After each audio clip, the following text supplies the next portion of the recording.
തിരുവനന്തപുരത്ത് ആര് ജയിക്കും? സുരേഷ് ഗോപി. സുരേഷ് ഗോപി. സുരേഷ് ഗോപി തിരുവനന്തപുരത്തില്ല. പിന്നെ സുരേഷ് ഗോപി തൃശ്ശൂരല്ലേ മത്സരിക്കുന്നത്? തൃശ്ശൂരാണോ? പിണറായി ജയിക്കട്ടെ. എന്ത് കാര്യമായാലും ഞാനൊരു ഇടതുപക്ഷ സ്ഥാനാർത്ഥിയാണ്. അതുകൊണ്ട് ഞാൻ ഇടതുപക്ഷത്തിന് വോട്ട് ചെയ്യും. കേന്ദ്രത്തിൽ ആരാണോ ഭരണത്തിൽ വരുന്നത് അതിന്റെ ഒരു MP വരണമെന്നാണ് ആഗ്രഹിക്കുന്നത്. അതെ, അത്രേ ഉള്ളൂ, അത്രയാണ് ഉദ്ദേശിക്കുന്നത്. തരൂരിനെ ചെയ്യുള്ളൂ, വോട്ട് ചെയ്യുമെങ്കിൽ തരൂർ ജയിക്കോ? തീർച്ചയായിട്ടും ഉറപ്പാണ്. തീർച്ചയായിട്ടും ജയിക്കുകയും ചെയ്യും. നിങ്ങൾക്ക് മുട്ടായി വാങ്ങിച്ചു തരുകയും ചെയ്യും. ഈ ശശി തരൂരിൻ്റെ എന്ന് പറയുന്ന ആ വ്യക്തി ഇന്ന് ഞങ്ങൾ രാത്രി ഞങ്ങൾക്കൊരു പ്രശ്നം വന്നപ്പോൾ അതിൻ്റെ രീതിയിൽ ഞങ്ങൾ പ്രശ്നം അനുഭവിച്ച ഒരു സ്ത്രീയാണ്.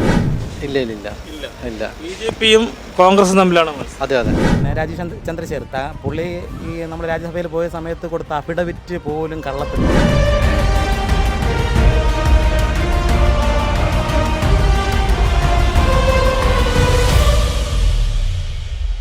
തലസ്ഥാനം ആരെ കൈവരിക്കും, ആരെ കൈവടിയും? ജനാഭിപ്രായങ്ങളിലേക്ക് തിരുവനന്തപുരത്ത് ആര് ജയിക്കും? ഒരു അഭിപ്രായം. സുരേഷ് ഗോപി. സുരേഷ് ഗോപി. സുരേഷ് ഗോപി തിരുവനന്തപുരത്തില്ല. പിന്നെ സുരേഷ് ഗോപി തൃശ്ശൂരല്ലേ മത്സരിക്കുന്നത്? തൃശ്ശൂരാണോ? പിണറായി ജയിക്കട്ടെ. ഇവിടെ മത്സരിക്കുന്നത് പന്ന്യൻ രവീന്ദ്രനും ശശി തരൂരും രാജീവ് ചന്ദ്രശേഖറുമാണ് BJPയുടെ. എങ്കിലും ഒരു അഭിപ്രായം പറയാമല്ലോ. ശശി തരൂർ 3 പ്രാവശ്യം ഇവിടെ ജയിച്ചതാണ്. വീണ്ടും വരാൻ സാധ്യത ഉണ്ടോ? സാധ്യത ഉണ്ടായിരിക്കും. എനിക്കറിഞ്ഞൂടാ. ഇല്ല. ആര് ജയിക്കുമെന്ന് കേട്ടാൽ ഞങ്ങളെ പന്ന്യൻ രവീന്ദ്രൻ ജയിക്കും. അപ്പോൾ ശശി തരൂർ ഇല്ല ഇനി? ശശി തരൂർ കാണുമായിരിക്കും, എനിക്ക് അറിഞ്ഞൂടെ. എൻ്റെ വോട്ട് തിരുവനന്തപുരത്തിലാണ്. എൻ്റെ സ്ഥാനാർത്ഥി പന്ന്യൻ രവീന്ദ്രനാണ്. അപ്പോൾ ഇത്തവണ തരൂരിനില്ല, പന്ന്യനാണ്. കഴിഞ്ഞ തവണ ആർക്ക് ചെയ്തു? നമ്മൾ പന്ന്യനെ കമ്മ്യൂണിസ്റ്റുകാർക്കാണ് ഇടതുപക്ഷത്തിനാണ് ചെയ്യുന്നത്. അപ്പോൾ ഇത്തവണ ഇടതുപക്ഷത്തിന് വോട്ട് ചെയ്യും. എന്ത് കാര്യം എന്താണ്? എന്ത് കാര്യമായാലും ഞാനൊരു ഇടതുപക്ഷ സ്ഥാനാർത്ഥിയാണ്. അതുകൊണ്ട് ഞാൻ ഇടതുപക്ഷത്തിന് വോട്ട് ചെയ്യും. തിരുവനന്തപുരത്ത് ഇടതുപക്ഷമാണോ വരേണ്ടത് ഇനി? വരേണ്ടത് ഇടതുപക്ഷം തന്നെ. എന്താണ് കാര്യം? എന്താണ് കാര്യം? വികസനം ഉണ്ടാവും. വികസനം ഉണ്ടാവും. അപ്പോൾ കഴിഞ്ഞ 15 വർഷം ഡോക്ടർ ശശി തരൂരായിരുന്നു. ഒരു മാറ്റം വേണ്ടേ? അതെ. അപ്പം ഒരാളുടെ കയ്യിൽ തന്നെ ഇരുന്നാൽ മതിയോ? ഒരു മാറ്റം വേണ്ടേ? ശശി തരൂരിന് വികസനമൊന്നും ഇല്ലെന്നാണോ പറയണേ? വികസനം ഉണ്ടായിരിക്കാം, എനിക്ക് അറിഞ്ഞൂടാ. ഇല്ല, ഒരു മാറ്റം വേണം. മാറ്റം വേണം. ഇത്തവണ പന്ന്യൻ രവീന്ദ്രൻ തന്നെ വരണം. തിരുവനന്തപുരത്തിൻ്റെ അവസ്ഥ വളരെ പരിതാപകരമാണ്. കാര്യം ഒരുപാട് വികസനങ്ങൾ വേണ്ട ഒരു തലസ്ഥാന നഗരിയാണ് നമ്മളെ തിരുവനന്തപുരം. ഇവിടെ പാർട്ടി നോക്കാതെ തന്നെ നമ്മളെ ജനങ്ങൾക്ക് എന്തെങ്കിലും ചെയ്യുന്ന ഒരു MP വരണമെന്ന് ആഗ്രഹം ഉള്ള ഒരാളാണ് ഞാൻ. അതുകൊണ്ട് ഇന്നയാൾ വരണമെന്നല്ല, നല്ല ജനങ്ങൾക്ക് വേണ്ടി എന്തെങ്കിലും ചെയ്യുന്ന ഒരു നല്ലൊരു MP വരണം, നമുക്ക് കിട്ടണം എന്നുള്ളതാണ് ആഗ്രഹം. പ്രത്യേകിച്ച് ഞാൻ ആരെയും പേര് റെക്കമെൻഡ് ചെയ്യാൻ ഉദ്ദേശിക്കുന്നില്ല. തരൂർ നമ്മുടെ 3 ടേമായിട്ട് തരൂരാണ് നമ്മുടെ MP. തരൂരിൻ്റെ ആ പ്രവർത്തനത്തിൽ തൃപ്തനാണ്. അല്ല, അത് എനിക്ക് പറയാൻ വാക്കുകളില്ല. കാര്യം എന്ന് വെച്ചാൽ നമ്മുടെ തിരുവനന്തപുരത്തിൻ്റെ കാര്യം ഞാൻ പറഞ്ഞില്ലേ. തിരുവനന്തപുരത്തെ സംബന്ധിച്ചിടത്തോളം ഇപ്പോൾ അന്ന് എങ്ങനെയാണോ ഇന്നും അങ്ങനെ തന്നെയാണ്. ഒരു പുരോഗതിയില്ല, ഒരു മാറ്റം വന്നിട്ടില്ല. ഞാനൊരു ജീവകാരുണ്യ പ്രവർത്തന മേഖലയിൽ സജീവമായി നിൽക്കുന്ന ഒരാളും കൂടെയാണ്. അപ്പോൾ നമുക്ക് എന്തെങ്കിലും മാറ്റം വരണമെങ്കിൽ പുതിയൊരു ആൾ വരിക, അത് ഈ ജനസമ്മതനായിട്ടുള്ള ഒരാൾ വരിക, എന്തെങ്കിലും ചെയ്യുന്ന ഒരു വ്യക്തിത്വം ആയിരിക്കണം വരേണ്ടത് എന്നാണ് എൻ്റെ ആഗ്രഹം. അല്ല, ശശി തരൂർ ആഗോള പ്രശസ്തനായിട്ടുള്ള ഒരു വ്യക്തിയാണ്. അദ്ദേഹത്തിൻ്റെ ഒരു 3 ടേം തിരുവനന്തപുരത്തിന് പ്രയോജനം ഇല്ല എന്നാണ് അതായത് ഇതിൽ പ്രത്യേകിച്ച് ഇപ്പോൾ രാഷ്ട്രീയപരമായിട്ട് ഒരുപാട് പ്രശ്നങ്ങളുള്ള ഒരു സമയമാണിത്. അതിൽ പ്രത്യേകിച്ചിട്ട് ഇപ്പോൾ ഒരു ശശി തരൂർ സാർ തന്നെയാണ് MP ആയിട്ട് വന്നാലും അതിന് ബദലായിട്ട് പലരും വരും. അങ്ങനെയൊക്കെയുള്ള ഒരുപാട് ഉള്ളത് കൊണ്ടാണ് ഇപ്പോഴും നമ്മൾ പല പ്രശ്നങ്ങളും നമ്മൾ നേരിട്ടുകൊണ്ടിരിക്കുന്നത്. അതുകൊണ്ട് പുള്ളി വരുന്നതിൽ താല്പര്യമാണ്. കാര്യം നമുക്ക് ഒരുപാട് കാര്യങ്ങൾ പാർലമെൻറ്റിൽ സംസാരിക്കാൻ കഴിവുള്ള ഒരാളാണ്. പക്ഷേ വന്നാലും അവിടെ ആ പദത്തിലെത്തുമ്പോൾ മന്ത്രി എന്തെങ്കിലും സ്ഥാനം പുള്ളിക്ക് കിട്ടിയാലേ അതിൽ നേട്ടമുള്ളൂ. അല്ലാതെ MP ആയിട്ട് അവിടെ പോയിട്ടും ഒരു കാര്യമില്ല എന്നാണ് എനിക്ക് പറയാനുള്ളത്. വീണ്ടും കേന്ദ്രത്തിൽ ആരാണോ ഭരണത്തിൽ വരുന്നത് അതിൻ്റെ ഒരു MP വരണമെന്നാണ് ആഗ്രഹിക്കുന്നത്. അതെ, അത്രേ ഉള്ളൂ, അത്രയാണ് ഉദ്ദേശിക്കുന്നത്. തിരുവനന്തപുരത്ത് ഇന്ത്യ മുന്നണി സ്ഥാനാർത്ഥി ഡോക്ടർ ശശി തരൂർ വൻ ഭൂരിപക്ഷത്തിൽ ജയിക്കും. ഉറപ്പാണ്. കാരണം BJP എതിർക്കുന്ന ഏത് രാഷ്ട്രീയ കക്ഷിയായാലും വ്യക്തിയായാലും സംഘടനയായാലും ഇന്ത്യ സഖ്യത്തിന് വേണ്ടി വോട്ട് ചെയ്യണം. എന്നാലേ ഒരു ഭരണമാറ്റം ഉണ്ടാവുള്ളൂ. അല്ലെങ്കിൽ ഇതെല്ലാം ഒരു എന്താ പറയുക, ഒരു കക്ഷി ഒരു വ്യക്തിയുടെ കീഴിലായിപ്പോവും.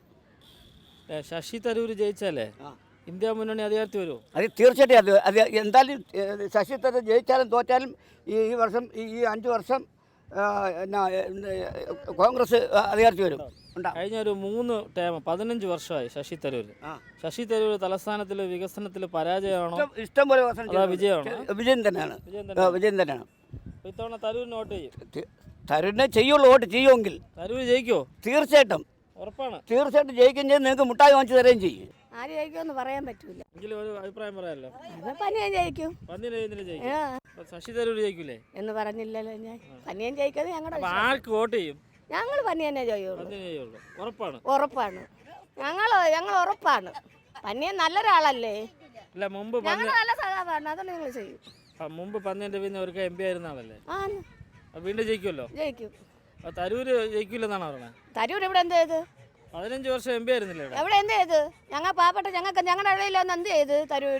തരൂർ ഇവിടുന്ന് ജയിച്ച് അങ്ങ് പോവാണ്. പിന്നെ തരൂരിനെ കാണുന്നില്ലല്ലോ ഞങ്ങൾ. അടുത്ത തെരഞ്ഞെടുപ്പിനല്ലേ വരുന്നത്. പനിയൻ ഞങ്ങളുടെ ഇടയിലുള്ള ആളാണ്. പനിയൻ ഞങ്ങളുടെ ആളാണ്. പനിയനെ എപ്പോഴും വേണമെങ്കിലും ഞങ്ങൾക്ക് പോയി കാണാം. ശശി തരൂരിനെ എവിടെ പോയി കാണാൻ? എവിടെ പോയി കാണാൻ? ഞങ്ങൾക്ക് എന്തിനു ഉപകാരമുണ്ട്?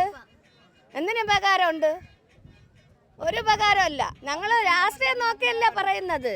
പന്നിയൻ രവീന്ദ്രൻ ഞങ്ങളുടെ ഇടയിൽ നിന്ന് പോയ ഒരാൾ, ഞങ്ങൾക്ക് വേണ്ടിയിട്ടുള്ള ഒരാൾ, ഞങ്ങൾക്ക് വേണ്ടി ചെയ്യുന്ന ഒരാൾ, ഞങ്ങൾക്ക് വീട് വെച്ചവരും കൂട് വെച്ചവരും എന്നുള്ളൊരു പ്രതീക്ഷ ഞങ്ങൾക്ക് തന്നിട്ടല്ല അദ്ദേഹം പോയത്. അദ്ദേഹം നല്ലൊരു MP ആയിട്ട് പോയി. ഞങ്ങളൊരു പരാതി പറഞ്ഞാൽ കേൾക്കാൻ എപ്പോഴും ഞങ്ങളുടെ ഇടയിലുണ്ട്. നാളെ ഞങ്ങൾക്ക് ചെയ്തു തരുമെന്നല്ല, ഞങ്ങളുടെ പ്രശ്നം കേൾക്കാൻ ഒരാളുണ്ട്. പക്ഷേ ഈ ശശി തരൂരിൽ പോയിട്ട് ഞങ്ങളുടെ പ്രശ്നം, അതിൻ്റെ ഇടയിൽ വളരെ പ്രശ്നങ്ങൾ അനുഭവിച്ച ഒരു സ്ത്രീയാണ് ഞാൻ. ഈ ശശി തരൂരിൻ്റെ എന്ന് പറയുന്ന ആ വ്യക്തിയിൽ നിന്ന് ഞങ്ങൾക്കൊരു പ്രശ്നം വന്നപ്പോൾ അതിൻ്റെ രീതിയിൽ ഞങ്ങൾ പ്രശ്നം അനുഭവിച്ച ഒരു സ്ത്രീയാണ്. അത് പറയട്ടെ, ഞങ്ങളുടെ കുടുംബപരമായിട്ട്. അപ്പോൾ അങ്ങനെയുള്ള ഒരു സ്ത്രീ ഇയാളെ വെച്ച് വരെ ഞങ്ങളെ വിഷമിപ്പിച്ച്, ഞങ്ങൾ പനിയൻ രവീന്ദ്രനെ വെച്ച് ഞങ്ങൾ വിഷമിപ്പിച്ച്, ഞങ്ങളുടെ ഇടയിൽ നിന്ന് ഒരു പരിപ്പുവടയും കട്ടൻ ചായയും കുടിച്ച് ഞങ്ങളുടെ ഇടയിൽ നിന്ന് വന്ന ഒരു തൊഴിലാളിയായ ഒരു പനിയൻ രവീന്ദ്രനാണ്. അദ്ദേഹത്തിന് ഉറച്ച വിശ്വാസത്തോടെ പറയുന്നത് ഈ തിരുവനന്തപുരം പട്ടണത്തിൽ പനിയൻ രവീന്ദ്രൻ ജയിച്ചിരിക്കും. തരൂർ ഒരു 3 ടേമായിട്ട് ഇവിടെ നമ്മുടെ MP ആണ്. തിരുവനന്തപുരത്തെ സംബന്ധിച്ചിടത്തോളം തരൂർ ഒരു വിജയമാണെന്ന് പ്രതീക്ഷിക്കുന്നു. ഇല്ല പ്രതീക്ഷിക്കണം. അതെ, പരാജയമാണ്. വീണ്ടും തരൂർ മത്സരിച്ചാൽ ജയിക്കും. ജയിക്കുമെന്ന് വെച്ചാൽ ഇവിടുത്തെ ആൾക്കാരുടെ മൈൻഡ് എങ്ങനെയാണെന്ന് അറിയില്ല. കാരണം എൻ്റെ വോട്ട് ഇവിടെയല്ല. ഇവിടെ ജയിക്കാൻ സാധ്യത ഇനിയില്ലെന്ന് തോന്നുന്നത്. മത്സരിച്ചാൽ ജയിക്കില്ലെന്നാണ് പറയുന്നത്. ഇപ്പം എനിക്കാണ് തോന്നുന്നത്. ഇടതുപക്ഷത്തിന് എന്തെങ്കിലും സാധ്യതയുണ്ടോ തിരുവനന്തപുരത്ത്? ഇല്ല. BJPയും കോൺഗ്രസും തമ്മിലാണ് മത്സരം. അതെ. സംശയമൊന്നുമില്ല. പന്നിൻ്റെ ജയിക്കും. ജയിക്കും. ശശി തരൂർ ജയിക്കില്ലെന്നാണ്. അത് സാധ്യത കുറവാണ്. 3 പ്രാവശ്യം MP ആയിരുന്ന ആളാണ്. 15 വർഷം. അത് കാര്യമില്ലല്ലോ. ഇല്ല. വികസനമൊന്നും ഇല്ലെന്നാണോ? വികസനം ഉണ്ടെന്നല്ല. ഇപ്പം ഏകദേശം 5 വർഷം നല്ലൊരു ഭരണമായിരുന്നു. വീണ്ടും ഇപ്പോൾ വരുന്ന ഭരണം നല്ല ഭരണമല്ലേ. എന്തുകൊണ്ടും വീണ്ടും ഇടതുപക്ഷമാണ് ഇടതുപക്ഷത്തിൻ്റെ സ്ഥാനാർത്ഥി പന്നിയൻ രവീന്ദ്രൻ മുൻപ് MP ആയിരുന്ന ആളാണ്. വീണ്ടും നല്ല പ്രവർത്തനങ്ങൾ കാഴ്ചവെച്ച ഒരാളാണ്.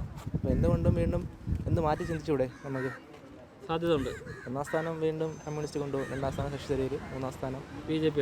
സാധാരണ അതിൽ തിരുവനന്തപുരത്ത് BJP 2ാം സ്ഥാനത്ത് വരുന്നതാണ് പതിവ്. ഇത്തവണ അത് മാറുമോ? മാറ്റി ചിന്തിക്കാം. സാധ്യത ശശി തരൂരിനാണ് സാധ്യത.